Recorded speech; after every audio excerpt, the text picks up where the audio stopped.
ever have dreams that stay with you even years later? Many years ago, I had two dreams that I found to be quite interesting to me because they had to do with previous eras of my life. Both are periods of my life that, in contrast to where I am today, are quite foreign to me. In the first dream, I am in a charismatic prayer meeting.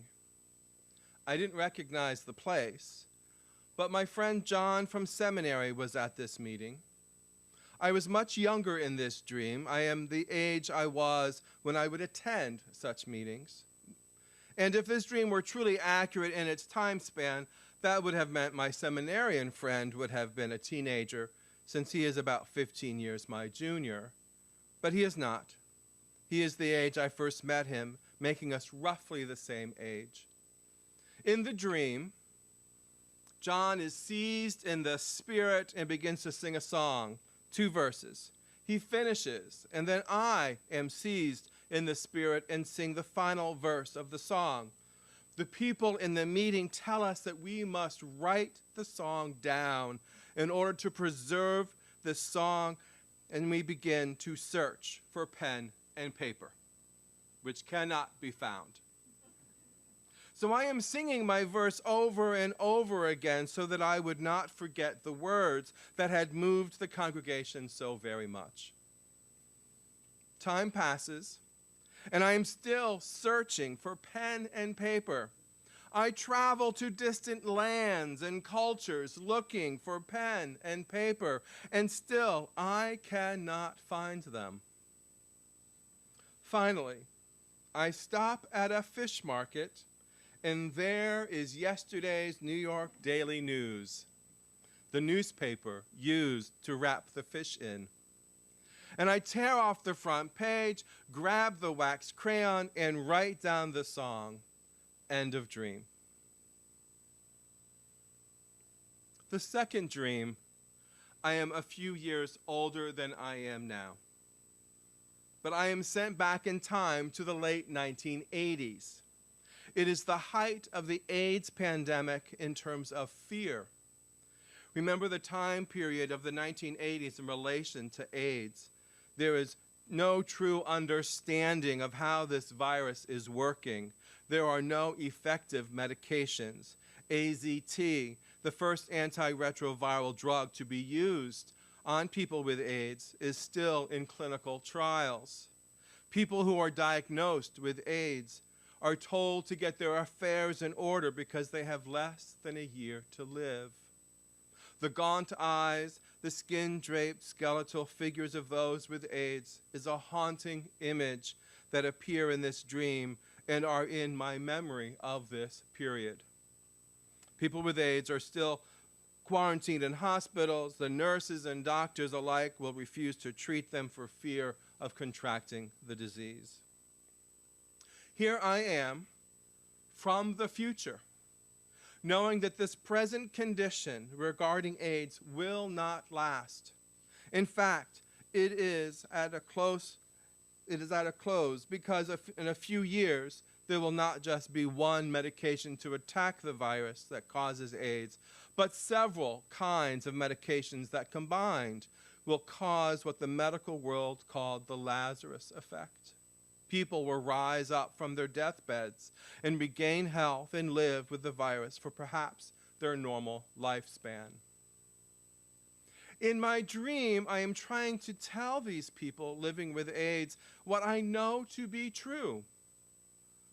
But I not only knew what was in their immediate future in terms of medical breakthroughs with medications, I knew that a vaccine was created that acted similar to the antiretroviral cocktails that attacked the virus from different angles.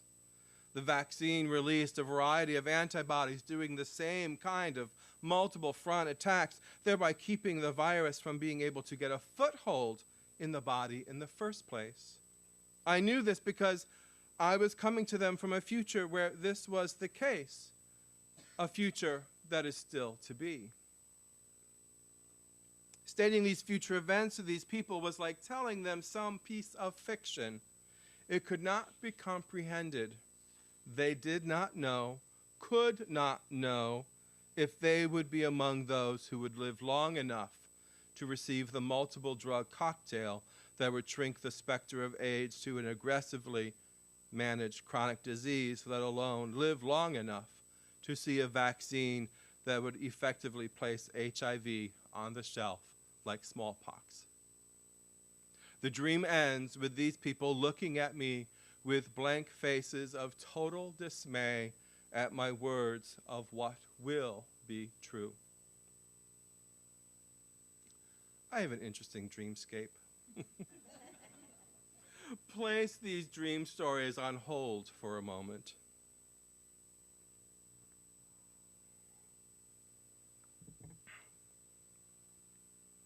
James Luther Adams, the most prominent of Unitarian Universalist theologians in the 20th century, talked about 5 components that made liberal religion vital for this day and age.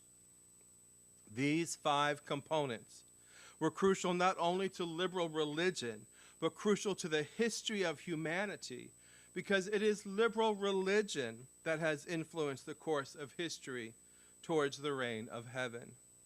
If these 5 components are to fade away from liberal religion, then what we are left with is a return to theocracy, a hierarchical authoritarian rule both in religion and in the state. These 5 components were titled the 5 smooth stones of liberal religion, based on the biblical story of young David, who single-handedly slew the opposing giant and enemy of the country with 5 smooth stones and a slingshot. These stones are the following: continuous revelation, mutual consent and not coercion need to be the basis of all human relations, moral obligation towards the establishment of a just and loving community, denial of the immaculate conception of virtue and affirm the necessity of social incarnation, and the last, the resources, divine and human, that are available for the achievement of a meaningful change justify an attitude of ultimate optimism. These smooth stones, Adams suggests, arose out of the Reformation in the 1500s and 1600s. James Luther Adams writes, "We of the free church tradition should never forget, nor permit our contemporaries to forget, that the decisive resistance to authoritarianism in both church and state, and the beginning of the modern democracy, appeared first in the church and not in the political order. The churches of the left wing of the Reformation held that the churches of the right wing had effected only half a Reformation. They gave to Pentecost a new and extended meaning. They demanded a church in which every member, under the power of the Spirit, would have the privilege and responsibility of interpreting the gospel, and also of assisting to determine the policy of the church. The new church was to make way for a radical laicism, that is, for the priesthood and the prophethood of all believers. The Spirit blows where it will."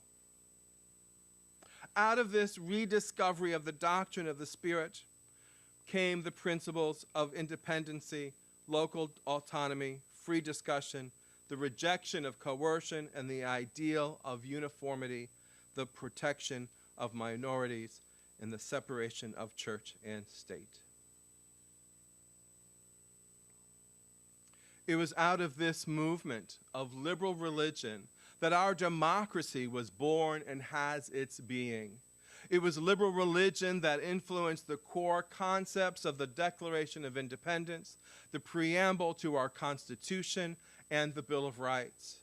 The revelation that began to occur in the Reformation, and dare I say had its roots in the primitive church of Christianity, but was thwarted by the conservative branch of the church, continued to grow and blossomed into the life we now enjoy and take for granted.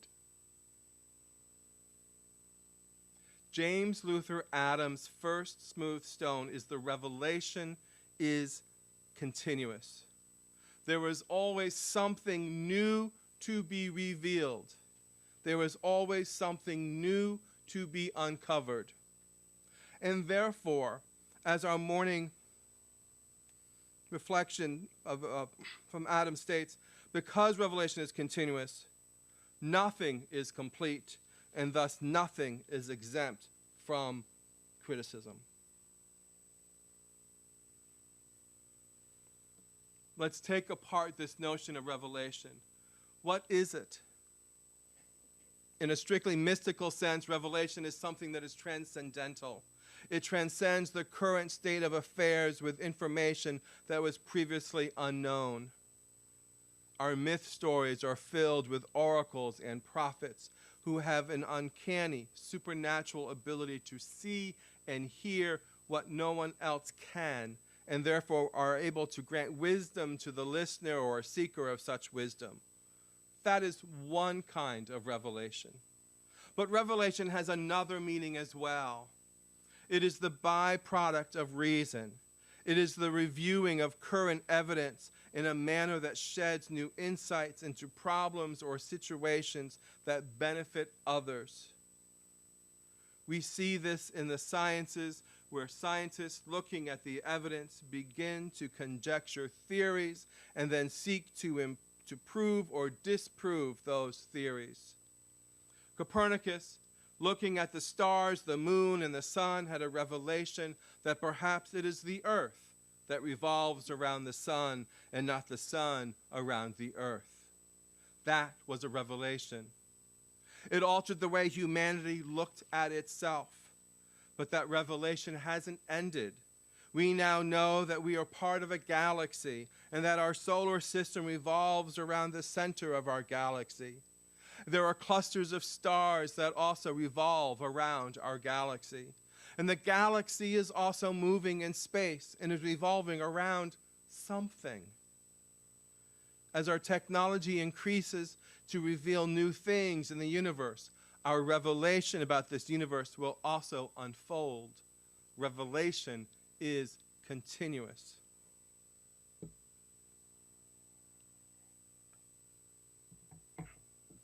It has been about 26 years since I last attended a charismatic prayer meeting. I was excommunicated from the group because of my own personal revelation. It was a revelation they were not able to comprehend. And since that time, my understanding of who or what God is has changed.